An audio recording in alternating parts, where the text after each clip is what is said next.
मग अशी मी माझ्या नवऱ्याला म्हणलं मला 300 रुपये पाठवा. त्यांनी अजून नाही पाठवले. चुकून जर त्यांच्याकडून 300च्या ऐवजी 3 लाख रुपये पाठवले गेलं तर माझं तर नकच लागलं. मी पहिले जाईल आणि 1 लाखापर्यंत मोबाईल घेईल. असं पण हा मोबाईल लय डबड झाले आणि भारी भारी रील्स काढल आणि ना 50,000पर्यंत कोणतरी पोरग नाही तर पोरगी ठेवल. माझी व्हिडिओ काढायला भारी भारी व्हिडिओ काढ म्हणून 2-3 वर्षासाठी त्याला एकदमच 50,000 देईल आणि 50,000 रुपये मी त्या गोरगरिबांना दान करेल. दान केल्याशी मतलब लाख रुपये कशाला करायचे, 50,000 करेल.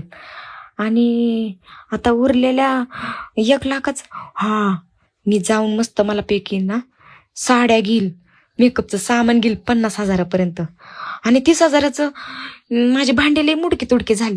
जरा चांगले 30,000चे भांडे घेत असते मी मला. आणि उरलेल्या 20,000चं मी 15,000 रुपये मला सेव्हिंग ठेवल. म्हणजे मिशोवाला ॲमेझॉनवाला आला की त्याला देता येते, काही पण ऑर्डर करता येते.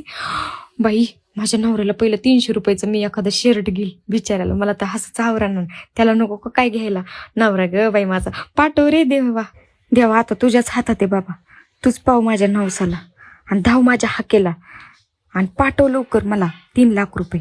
असं तर बाबा मला 30 रुपये पण लवकर देत नाही, पण 300 रुपये मागितल्यात. बघू उशिरा का वाईना, पण ते 3 लाख रुपये येऊ दे.